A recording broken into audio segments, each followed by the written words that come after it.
The other main modification we're going to look at right here, I'm going to raise the tractor up on the corner, back corner, is the skid shoe right here. And I'm going to actually do some welding and change that. These feet. Notice that I'm shining it up already underneath here, so that's barely touching that onto the ground, because here's your grater blade right here. Maybe I'll go on the other side and the sun might not be quite so bad, but here's your grater blade.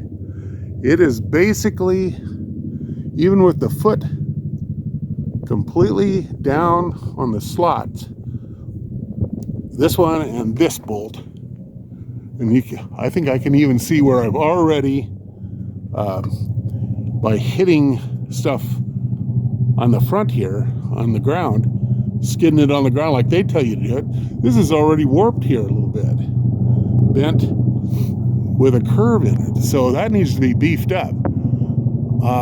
This foot isn't anywhere close to being broad enough across here to support this snowblower on gravel. So what I'm going to do is, to get some beefiness, I'm going to lay basically a piece of steel across here, weld it onto this right here, take this off, weld this a piece on here, and then weld back here for beefing it up. And then that piece of steel up front here is going to have a bolt hole in it right here. Now I can slot my piece of steel if I want to be able to raise this up and down, but I think most of the time I'm going to need at least this much height between here, distance between here on the height, to actually work 99% of my time. Probably never have to touch it after I put it on there. But they're really counting on you taking this grater blade is reversible. There's another side to it that you can take it all off and flip it. Well, they're expecting you to run that right on the pavement or on a parking lot and wear that blade out. I can't do that on gravel at all. So I'm going to not only lay this piece of steel across here and it'll come back here a little ways, I'm also going to lay a bigger foot on this and curve it up here in the front. I'll probably come, say, oh, let's measure that for right now. I'm probably going to come out here at least 6 inches, maybe 7 or 8. And I'm also going to come back here about 4 inches. So, and the reason for that is because, as I was explaining on the other video, that this fulcrum here, this is where it pivots on the normal bucket loader, is right there at that pin right there. And that movement, tipping that down or up,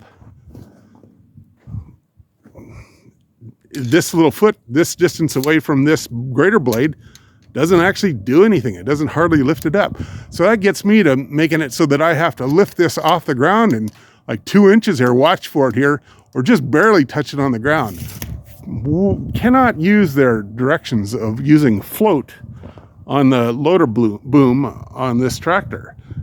Not only is the loader boom heavy, this snowblower is heavy. And so that little foot there isn't even close to enough. So we're going to go to the shop.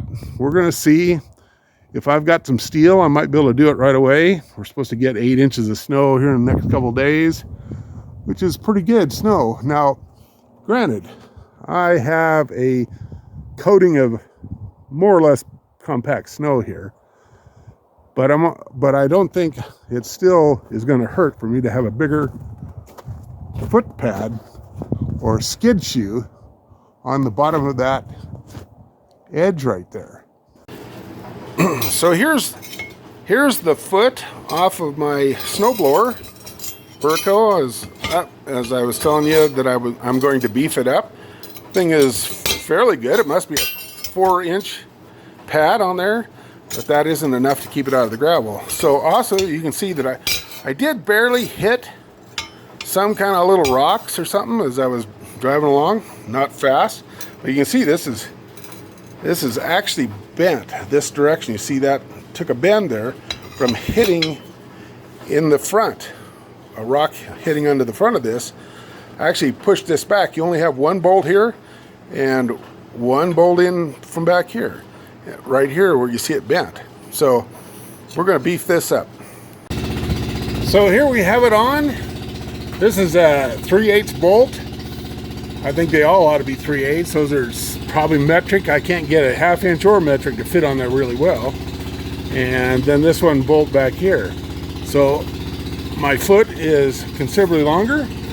If I have to even make it bigger, I'll just extend it clear out here and run a rail all the way around here, add another strip of metal this way, and I could beef this back part off. And if I wanted to go out here further, I would. But we have now a very sloppy snow, so I'm going to fire it up and see what it does. See if it tries to grab into the gravel. I've taken my pickup with a snow plow on it.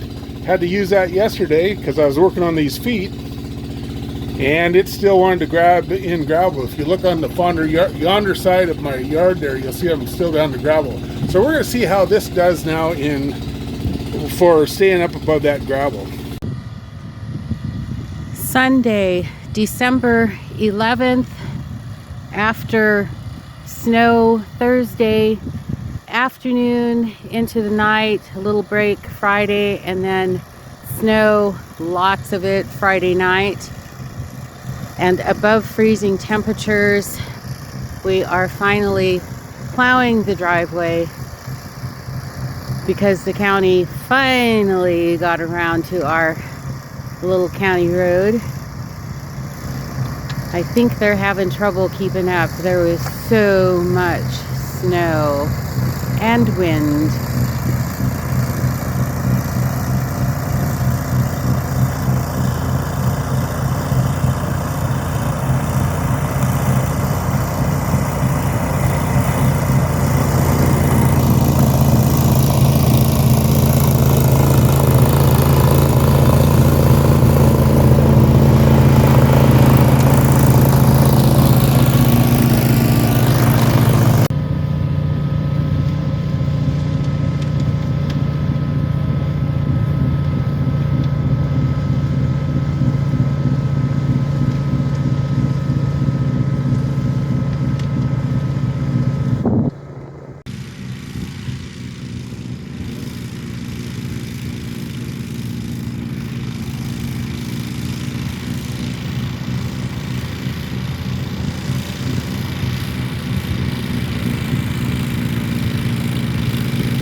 As you can see, my modified skid shoes work perfectly.